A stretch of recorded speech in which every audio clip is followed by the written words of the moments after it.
Ich sage immer so ein bisschen, Ayurveda ist wie ein Kaugummi am Schuh. Wenn du einmal reingetreten bist, kriegst du nie wieder los. Ob bei Instagram oder beim Einkaufen. Ayurveda boomt. Es ist sexy im Mund, ne? Du hast ganz viele Aromen, es duftet schön. Eine uralte indische Gesundheitslehre wird zum Ernährungstrend.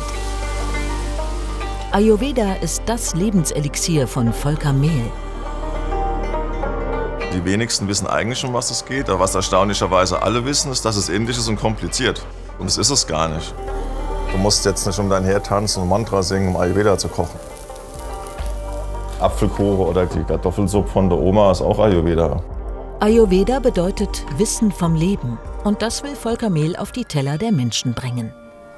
Im Odenwald. Hier ist seine Heimat. Von hier aus ist Volker vor 15 Jahren losgezogen, mit 2 Kochplatten unterm Arm. Und wo auch immer er ist, seinen Tag startet der mittlerweile weltweit reisende Ayurveda-Koch, Autor und Gesundheitsberater immer gleich. Also der Beginn ist erstmal eine Tasse heißes Wasser, also aufgekocht, ein bisschen abkühlen lassen.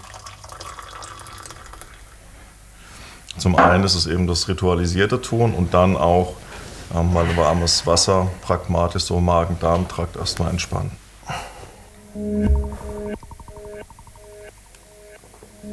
Ayurveda geht halt überall. Also sagen wir, den Willen oder so eine Achtsamkeit zum Leben gebe ich da nicht ab, wenn ich ins Auto oder in den Zug steige, sondern gerade dann.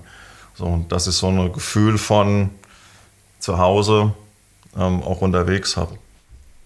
Zur morgendlichen Badroutine gehört vor dem Zähneputzen auch ein Esslöffel als Zungenschaber. Und Sesamöl zum Ölziehen. Wenn man das hört, klingt es immer so spektakulär und wild. Aber im Prinzip ist es nichts anderes wie eine morgendliche Reinigung. Also auch eine kleine Entgiftung. Der Körper versucht ja auch über die Zunge Toxine loszuwerden. Und deshalb kann ja auch mal eine Zunge ganz stark belegt sein. Und das ist wie im positiven Sinn, wenn du jeden Tag deine Wohnung schön reinigst, ne? Oder deine Eingangstür schön polierst.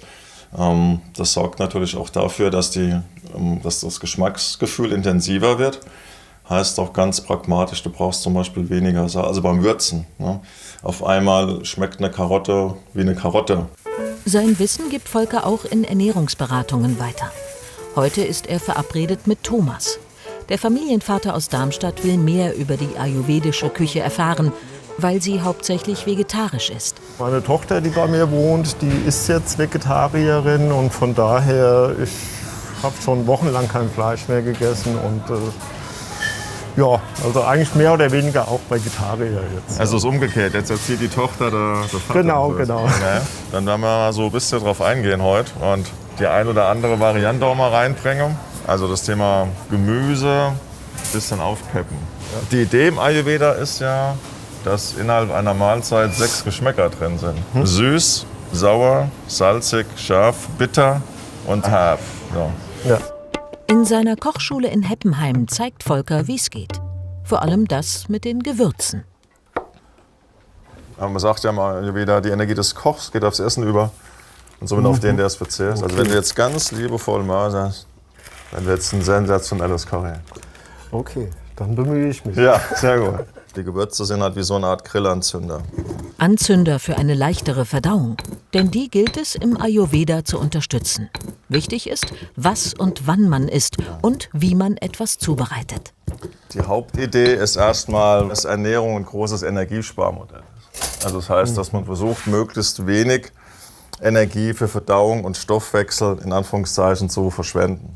Also dass man daher auch die Idee kommt, mit dem möglichst warm essen, weil warm erstmal deinen Stoffwechsel entlastet. Schwer verdauliche Rohkost also möglichst nur mittags, wenn das innere Feuer am stärksten brennt. Fleischersatz sind heute Pilze. Die enthalten oft mehr Nährstoffe als in Plastik verpackte Pseudoschnitzel, meint Volker. Also ich kann es nachvollziehen, gerade wenn man jetzt nicht so im Kochthema drin ist, dass Leute auf so Fleischersatzprodukte gehen, weil die einfach den Biss mögen. Und das bringt der Kräuterseitling halt mit. Und sieht man auch beim Braten, er behält die Textur und verliert nicht viel Wasser. Und sind denn jetzt auch alle 6 Geschmäcker drin? Thomas müsste jetzt wissen, haben wir alle 6 Geschmäcker drin? Aber wir haben mit Ingwer ja schon 5 drin. Ja, sehr gut. Und Salz ist auch drin, also von daher müsste ja eigentlich alles dabei sein. Warum müssen eigentlich immer die 6 Geschmäcker, oder sollten die 6 Geschmäcker drin sein? Ganz pragmatisch, wenn du alle 6 Geschmäcker drin hast, dass diese Hieper ausfallen. Haben ja ganz viele nach dem Essen Hieper auf süß oder salzig. Und der Klassiker, man isst einen gesunden Salat ohne Fett und Gewürze, ne, und hockt dann vorm Fernseher, um nach einer halben Stunde Chips und Schoki auf dem Tisch zu haben. Ja, weil mir irgendwas gefehlt hat, holt sich das der Körper. Ja. Und wenn du alle 6 Geschmäcker drin hast, fehlt das. Ja, Hört sich gut dann an. brauchst du es nicht mehr. So, jetzt hoffen wir auch mal, sei ruhig ehrlich, solange du sagst, dass es schmeckt, ist alles gut. Sehr gut.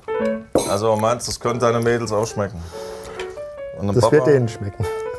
Ja, vorher war das vielleicht schon so ein bisschen esoterisch und naja, so ein bisschen abgedreht, aber jetzt ist es einfach super lecker und macht Spaß. Also hat sich absolut gelohnt.